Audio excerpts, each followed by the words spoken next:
Кадры оперативной съемки напоминают почти захват террориста или наркобанды. На самом деле человек на видео – обычный вор, который ничего не крадет у вас на глазах. Этот человек обманет вас на расстоянии по интернету. Уже обманул. Задержан за что? Я не знаю. Совершает какое-нибудь преступление? Нет, ничего не совершил. Ранее судимый? Да, судим. За что? За кражу. Это старая, но почему-то до сих пор эффективная схема обмана на известном сайте бесплатных объявлений. Сначала мошенник снимет все средства с вашей карты, а потом прикинется дурачком. Дескать, ничего не знаю, денег не получал. И отправит вас по ссылке в службу поддержки, где сидят такие же разводилы. Он сказал, что наличные у него не получится оплатить, и попросил номер карты. Вот. Я продиктовала номер, он говорил, что у меня там стоит лимит, что не получается и так далее. Потом попросил перевести частями. Я согласилась, но потом сказал, что сейчас мне придет код, и я должна продиктовать этот код, чтобы соответственно было подтверждением этого платежа. Девушка, конечно, в банк позвонила, но отменить транзакцию полностью не получилось. 10 тысяч рублей ушли в карман аферистам. Кстати, в том же интернете есть целые инструкции для тех, кто начинает карьеру с нуля. Методички, разводилки, тезисы. Жертв на своем сленге они почему-то называют мамонтами. Если попросят рассказать поподробнее, то можете немного поломаться для реалистичности. Может, поменяем тему? Если тебе так интересно, то добавляйся к руководителю. Теперь, когда терпило добавился к руководителю, нашему фейку, начинаем его мариновать. Маринуйте мамонтов, пусть он будет даже один, потому что с него вы поймаете деньги. Если раньше был очень банальный способ, то есть нужно было деньги сбрасывать на карту, то сейчас это можно сделать по-другому. Существуют специальные боты, и их, кстати говоря, очень тяжело отследить. То есть деньги распыляются, и до преступника доходит буквально там через 10-е, через 15-е руки. То есть мы должны понимать, что это многоступенчатая схема. Это не один, скажем так, человек это делает.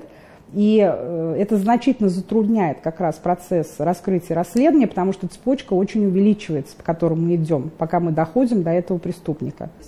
Стереотип, что подобные преступления никогда не раскрываются, остается стереотипом. Да, не всегда, да, не сразу, но динамика есть. Главное написать заявление. Чем больше жалоб, тем больше шансов привлечь обманщика к ответственности. Но большинство потерпевших предпочитают молчать. Стыдно. Как, например, типичные истории, где рифма «любовь, кровь» приобретают самые разные значения.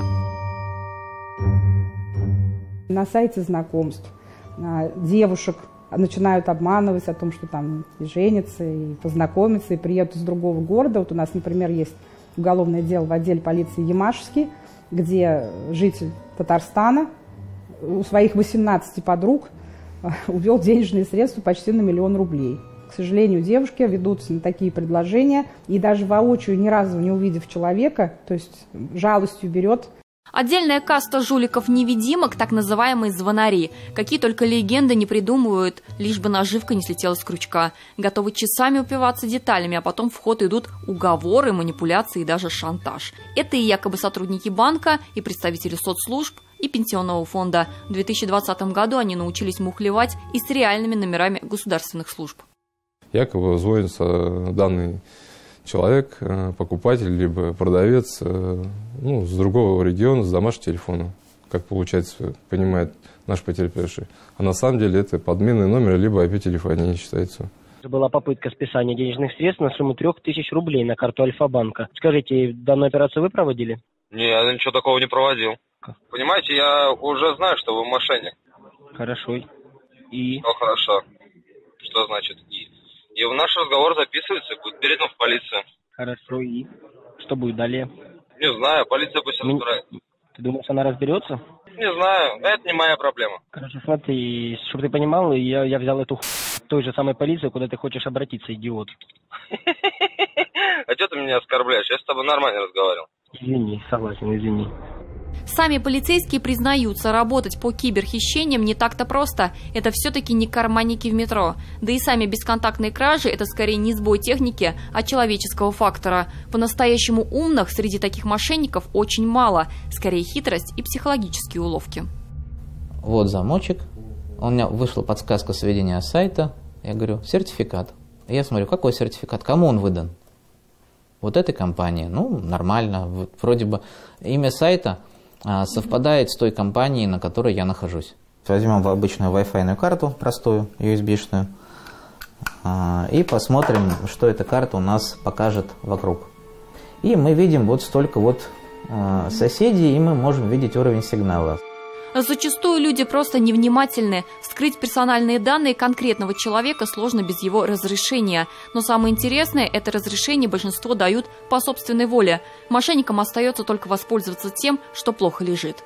Этим, кстати, грешат зачастую не только мелкие аферисты, но и крупные компании на рынке.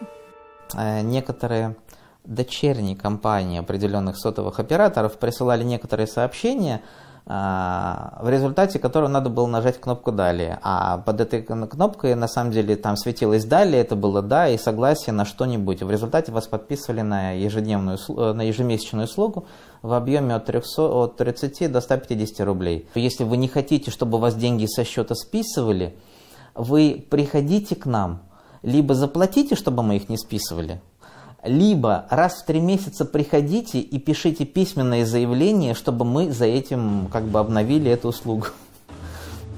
Удивительно, но пандемия повлияла не только на рождение новых схем, но и на реинкарнацию давно забытых старых.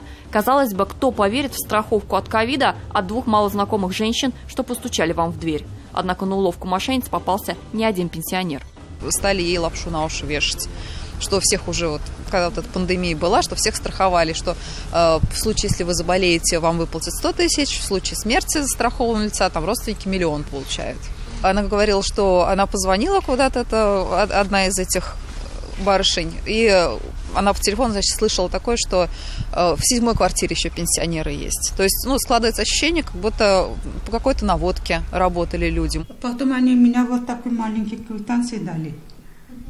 Вот этот писали они квитанции.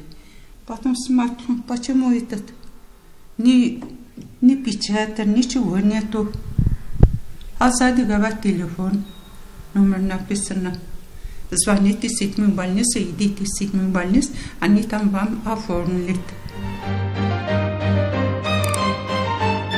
Только за прошлый год еженедельно от мошенников страдали 30 человек. Ущерб каждую неделю больше 10 миллионов. И даже если преступник будет пойман, вряд ли стоит рассчитывать на возмещение ущерба. Неужели всех, кто звонит и пишет, теперь считать мошенниками? Безусловно, нет. Но, как говорится, за проверку и сомнения денег не берут. Почувствовали неладное? Позвоните на горячую линию банка. Советуйтесь с родственниками, приезжайте на встречу лично. И помните, подлость не имеет границ, лишним не будет. Диляра Супфа, Андрей Мохов, Андрей Ключников, 7 дней.